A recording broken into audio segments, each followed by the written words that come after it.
계곡 살인사건 수사 속보로 이어갑니다. 검거 이틀째, 검찰이 이은혜, 조현수에 대한 본격적인 수사에 들어갔습니다.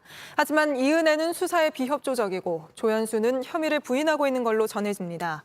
검찰이 곧 구속영장을 청구할 텐데요. 120일 넘는 도주국의 전말을 백민경 기자가 추적했습니다.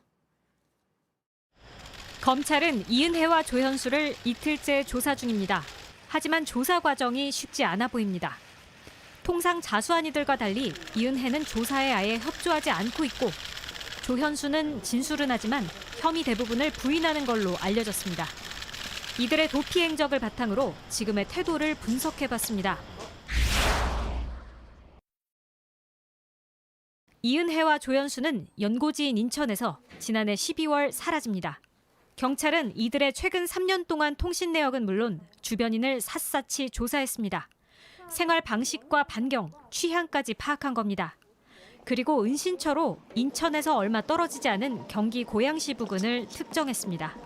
이어 삼송역 부근 CCTV에서 두 사람을 포착했고 은신처까지 특정합니다.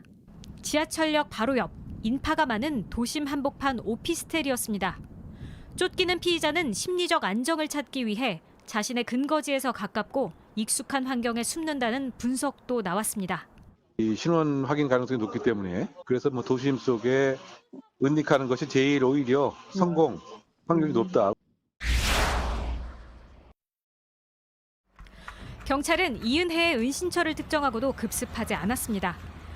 극단적 선택 등 돌발 상황을 우려해서입니다. 경찰은 이 씨의 아버지와 함께 오피스텔을 찾아가 이들이 스스로 문을 열고 나오게 했습니다. 하지만 수사망이 좁혀온 걸 느낀 이들이 검거 후 형 감경을 계산해 한 행동일 수도 있습니다. 핵심이 되는 부작위에 의한 살인은 상황에 따라서 법률적으로 빠져나갈 공산도 상당 부분 있기 때문에 자수라고 하는 형식을 띠게 되면 어쨌든 혜택을 볼 수 있는 가능성을 열어두고 검찰은 은신처에서 휴대폰 2대를 확보했습니다. 대포폰인데 이를 어떻게 구했는지도 수사 중입니다. 은신처로 쓰인 오피스텔의 소유자도 조사 대상입니다. 도피를 도운 사람이 있다면 살인사건과 연관 가능성도 배제할 수 없습니다. 조력자가 있는 것으로 보여요. 누가 그것을 계약을 해줬는지 아니면은 계약을 해준 것은 아니라 하더라도 누구 명의로 있는 상황에서 들어와가지고 생활하라고 키를 줬는지.